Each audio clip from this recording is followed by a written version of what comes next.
Hola, ¿qué tal? Esto es How to Spanish Podcast. Yo soy David. Y yo soy Ana. En este episodio vamos a hablar un poco de qué es la empatía y por qué es súper importante tenerla. How to Spanish Podcast is designed to help Spanish students improve their listening and vocabulary skills, and it's made possible thanks to our Patreon community. By joining the community, you can access the vocabulary guide and interactive transcript, bonus episodes, and monthly activities to practice your Spanish. If you would like to join the experience, go to patreon.com/howtospanishpodcast. ¿Conoces la palabra empatía?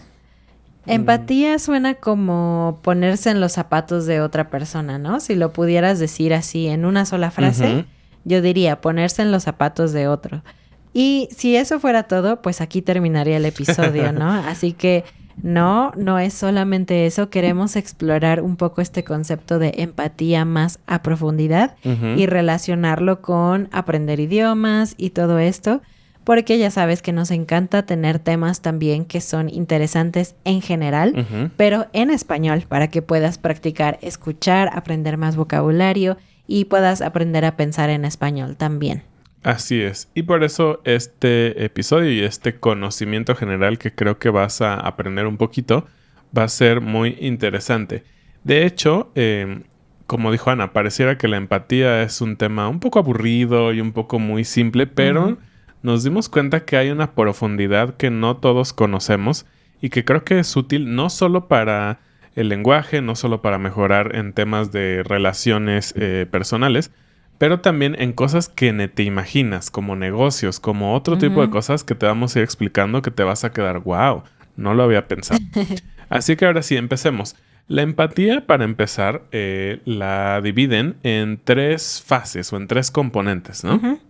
El primero es la empatía cognitiva, que es como cuando tienes esta capacidad intelectual de entender cómo se siente otra persona. Entonces, digamos que nada más es como, sí, puedo entender que tú te sientas triste o que te sientas mal, pero hasta ahí, ¿no? Es un nivel muy, digamos, básico. Y después nos vamos con la empatía afectiva o emocional, y justamente esta es cuando ya entran tus emociones al ver las emociones de alguien más, ¿no?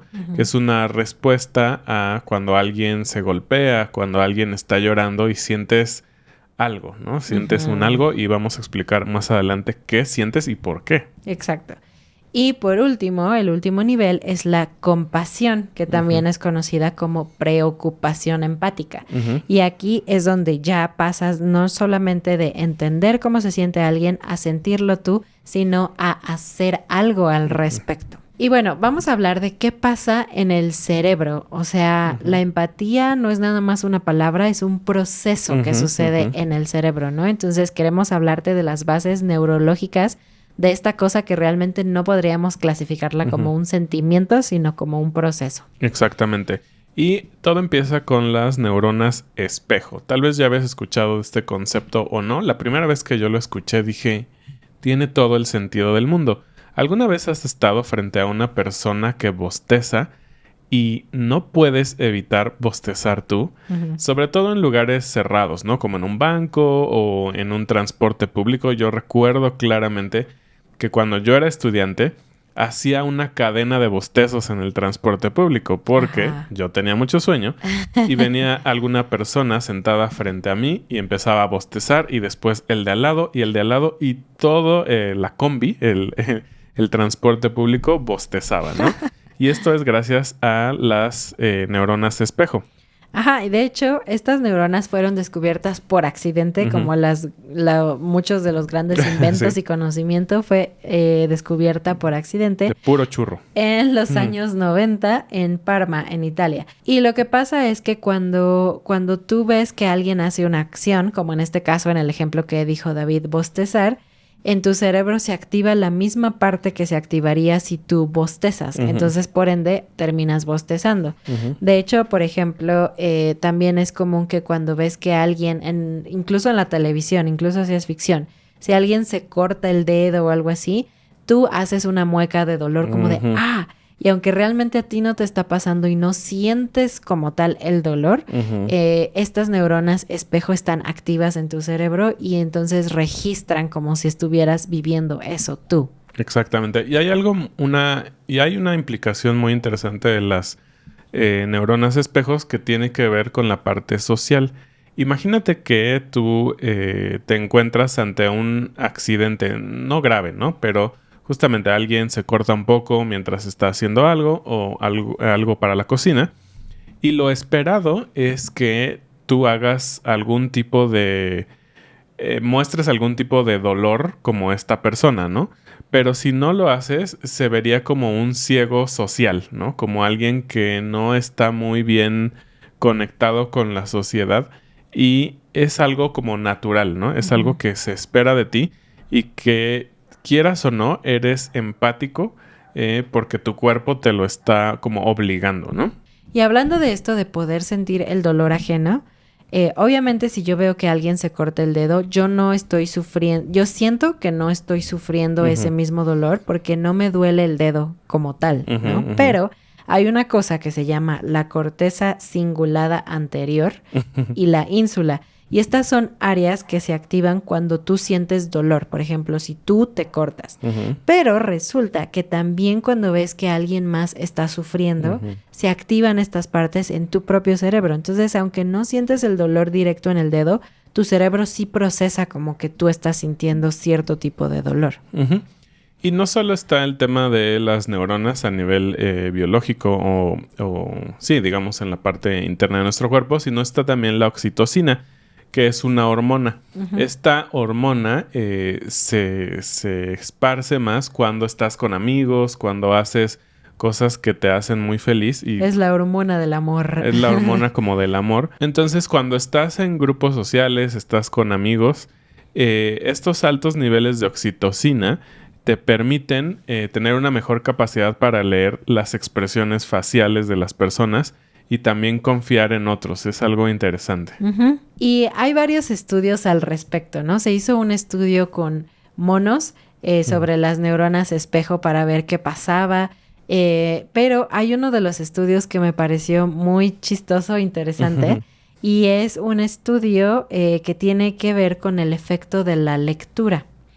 Y este estudio se hizo en 2013 y demostró que cuando lees ficción, pero no ficción así como simplona, sino tiene que ser ficción compleja. Entonces, por ejemplo, Gabriel García Márquez, piensa en cualquier autor así, una novela así como seria, completa, con personajes muy complejos, ayuda a mejorar tu empatía porque realmente estás practicando como si fuera un músculo. ¿Por qué? Porque en estas novelas no es tan clara la motivación o el trasfondo de cada uno de los personajes. Tú tienes que hacer un esfuerzo por entender por qué un personaje hizo esto, por qué un personaje dijo lo otro. Aunque obviamente el narrador sí te va dando pistas, muchas veces parte de lo que vuelve complejas estas novelas es que es un poquito abierto el tema, ¿no? A lo mejor yo pienso que tal personaje hizo algo por una razón y David piensa que lo hizo por otra cosa. Entonces, estas novelas en donde en los clubes de lectura todo mundo tiene una hipótesis diferente, este tipo de lectura aumenta la empatía en la gente. Entonces, es interesante porque no son personajes reales, no son hechos reales, pero aún así puedes volverte más empático. Y por si no sabías, un pequeño comercial, tenemos un club de lectura al que puedes acceder con nuestra membresía de Patreon y que es muy interesante y créeme que justamente llegas a debatir sobre las teorías de los personajes y lo vuelve algo muy rico porque no solo aprendes español, sino piensas profundamente en español. Amigos, hacemos esta pequeña pausa para decirte algo muy importante.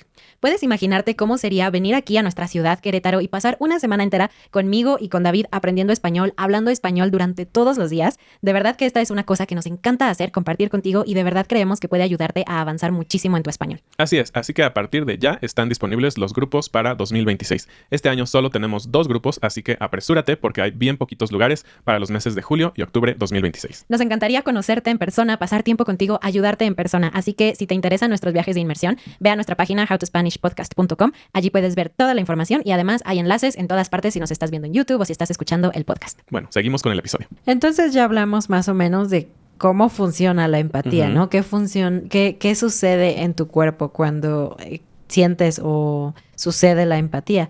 Pero la verdad es que hay ciertas como beneficios que no habíamos imaginado. Y vamos a empezar con el que más nos interesa en este podcast porque tiene que ver con los idiomas. Cuando tú eres una persona empática, automáticamente es más fácil que no asumas tantas cosas, sino que escuches más antes de formar una opinión. Y eso es sumamente útil cuando estás aprendiendo un idioma. Deja tú para ser un buen ser humano, para aprender un idioma. Porque cuando estás aprendiendo otro idioma, te vas a enfrentar sí o sí a cosas que no entiendes, no solamente de palabras, sino culturalmente, ¿no? De repente vas a tal vez viajar a un país, en tu caso hispanohablante, en donde va a suceder algo que si tú no tienes la capacidad de ser empático, podrías ofenderte, podrías burlarte, podrías decir, esto es una tontería. Pero las personas que tienen empatía pueden parar y decir, ok, entiendo que tú vienes de una cultura distinta, que tienes una historia distinta, que tu lenguaje funciona así y así. Por ejemplo, el episodio pasado hablamos de cómo en México no somos muy puntuales en general y somos muy flexibles con el tiempo. Si tú provienes de una cultura que es sumamente puntual, cuando vienes aquí y vas a una fiesta mexicana o un amigo llegó un poco tarde o algo así, podrías ofenderte, podrías empezar a decir, ay, esta gente no me cae bien esto, ya no quiero aprender español, qué horror. Pero en cambio, si eres empático, tienes la capacidad de decir, bueno, a lo mejor no es mi preferencia, pero puedo entender que tu cultura funciona distinto y puedo hacer concesiones para que podamos seguir teniendo una relación y puedo seguir aprendiendo el idioma, ¿no? Y una cosa más que a lo mejor no habías pensado relacionada a los idiomas es que la gente que es monolingüe también muchas veces no viaja a otros países, no tiene tanta interacción con gente de otros países porque su idioma no lo permite, ¿no? Claro. Existe una barrera natural del idioma. Pero también existe algo que se llama sesgo endogrupal, que es la tendencia a empatizar nada más con la gente que se parece a nosotros, la gente que tiene tu misma edad o la gente que pertenece a tu país o lo que sea, ¿no? Pero cuando tú estás aprendiendo otro idioma y tienes relación con gente de otros países, empiezas a romper esta barrera, se empieza a como aumentar tu nivel de empatía y una vez que rompes esa barrera, es mucho más fácil aprender otro idioma porque ya no estás viéndolo desde el lado de, wow, tú eres súper diferente a mí, lo estás viendo desde el lado, estoy mezclándome contigo y estoy entendiendo tu cultura y tu idioma. Y bueno, y si tú eres honesto y dices, la verdad, no soy muy empático, es algo que se puede mejorar. Sí. ¿Cómo podríamos ser más empáticos? Pues hay algunas técnicas o algunas cosas. Los científicos dicen que la empatía puede ser como un músculo que puedes entrenar. Y una de estas claramente es lo que decía Ana, ¿no? La exposición a la diversidad cultural, que tú al estar aprendiendo otro idioma ya la tienes. Eso es un gran plus, pero puedes tratar de llevarlo a tu familia, a tus amigos, que no necesariamente tienen que aprender el idioma, pero pueden exponerse a diversas culturas, ¿no? En tu día a día se recomienda hacer una escucha activa. ¿Y esto a qué nos referimos? Normalmente cuando tú hablas con alguien, solo puedes poner atención, verlo a los ojos y decirle sí, claro, te entiendo. Pero una escucha activa es poder parafrasear, es poder tomar lo que la otra persona está diciendo y como tratar de que esa persona externalice más, ¿no? Por ejemplo, el clásico ejemplo del psicólogo, ¿no? Ay, mi niño no me dijo adiós hoy, ¿no? Y la otra persona va a decir, ¿y eso cómo te hizo sentir? Sí, y no solamente es hacer más preguntas, sino también es posible simplemente parafrasear lo que la persona ya dijo para saber si entendiste correctamente, ¿no? Porque siempre pasa en algún punto de una relación que alguien dice algo y esa persona entiende una cosa que no es. Y esa es la pelea de, es que tú dijiste esto. No, es que esa no era mi intención.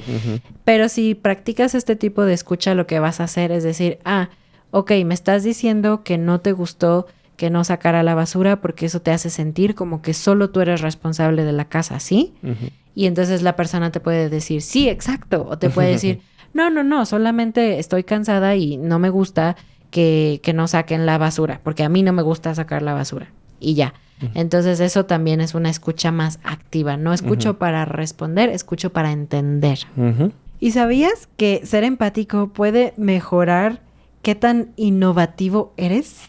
Sí, eso es muy interesante. Te decía al principio que hay beneficios ocultos de ser empático, es decir, no solo en los temas relacionales, que es como lo más natural. Se ha descubierto que la empatía puede llevar a las compañías a tener mejores retornos sobre su inversión. Y eso es como, ¿cómo? Bueno, resulta que las compañías que tienen como una ventaja competitiva, la empatía, es decir, que transmiten a sus empleados esas que pueden usar o que deben usar esta característica, ¿no? Como ponerse en los zapatos del otro, dialogar, todo esto que dijimos, ¿no? Como tratar de entender claramente lo que el otro está pensando. Se hizo un estudio de Business Solver en el cual las empresas que se clasificaron como culturas empáticas tuvieron 56% más innovación que otras compañías. Y para mí no lo había pensado, pero tiene todo el sentido del mundo. Si te puedes comunicar de una manera efectiva y ponerte en el lugar del ingeniero y el otro científico, el cliente, el proveedor, claro que todo va a fluir mucho mejor. Es uno de los grandes problemas en las compañías, que cada quien entiende lo que quiere. Pero no solo eso, sino que cuando estás dentro de una cultura empresarial o familiar o lo que sea, empática, se crea una seguridad psicológica. Y a lo que se refiere es que no tienes tanto miedo a ser juzgado. Entonces, la innovación viene cuando la gente propone nuevas ideas. Y algunas de estas nuevas ideas son muy tontas. O demasiado locas. O demasiado locas o lo que sea. Pero si tú no te sientes con la seguridad de proponer ideas, aunque estén locas, aunque sean tontas, es menos probable que surja una idea maravillosa, porque a lo mejor tú tienes una idea, pero tienes tanto miedo de expresarla por miedo a que te juzguen, a que se burlen de ti, que se va a ir a la tumba contigo y a lo mejor era la mejor idea del mundo y podría haberte ganado mucho dinero o a tu compañía le hubiera ayudado muchísimo. Y aparte hay otro estudio que la verdad hay que leer más al respecto porque se me hizo súper loco, ¿no? Pero si tú sabes algo más de este estudio, cuéntanos. Y es que cuando ves actos de bondad, generosidad, cuando eres testigo de estas cosas, se aumenta el nivel de inmunoglobulina A salival. Y esta es la primera línea de defensa contra infecciones de virus y bacterias. Entonces es muy extraña esta conexión, como de que si hay empatía tienes menos riesgo a enfermarte. Se me hace una cosa súper rara. Y también, por esto mismo, la empatía puede reducir el cortisol, que es la hormona del estrés, y liberar la oxitocina, que ya habíamos dicho. Y esto puede ayudar, pues, a muchos temas físicos, ¿no? Como menos inflamación, te sientes más relajado, te recuperas mejor de enfermedades. Entonces, sí, suena muy, muy loco, pero finalmente algo que es real es que todas las cosas que suceden en nuestro ambiente tienen una repercusión, una consecuencia en nuestro cuerpo. Entonces, cosas buenas van a ser cosas buenas para tu cuerpo. Así es. Y algo que es muy importante destacar es que no todas las empatías son iguales. Hay empatías que te producen bienestar y empatías que te dañan, ¿no? Entonces, hay unos términos, ¿ok? La primera es la preocupación empática, que aunque tiene esta palabra preocupación no es mala, porque es la empatía que te mueve a hacer algo positivo por otros, a ayudar, a entender, a lo que sea.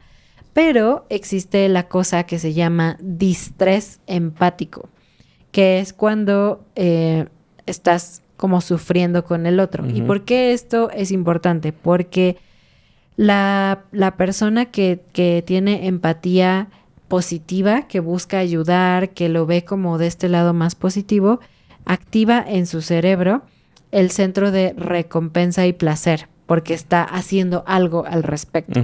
¿Y qué sucede con la gente que nada más sufre con los otros sin hacer algo positivo? algo bien extraño. Se activa el centro del dolor. Entonces, pues sí, es completamente opuesto, ¿no? Que creo que es justamente lo que decíamos de los 3 niveles de empatía, ¿no? El primero es intelectual, ¿no? Nada más lo entiendes. El segundo es sufro contigo, me duele. Pero si te quedas ahí, solamente literal te duele. Pero si pasas al paso máximo de empatía, en donde ya puedes hacer algo, se activan cosas buenas en tu cerebro, ¿no? Y ya tienes como recompensa y placer por hacer lo bueno. Exactamente. Pues bueno, esperamos que hayas aprendido un poquito más sobre empatía, sobre un montón de terminología nueva en español que tal vez no ocupas todos los días y que puedas aplicar un poquito de esto a tu propio camino de español y a tu camino en la vida, ¿no? Ya vimos que tener estas buenas acciones pues llevan a cosas buenas en tu cuerpo también y nunca está de más echarnos la mano con sentirnos mejor. Así es, entonces nos vemos la próxima semana. Adiós. Adiós.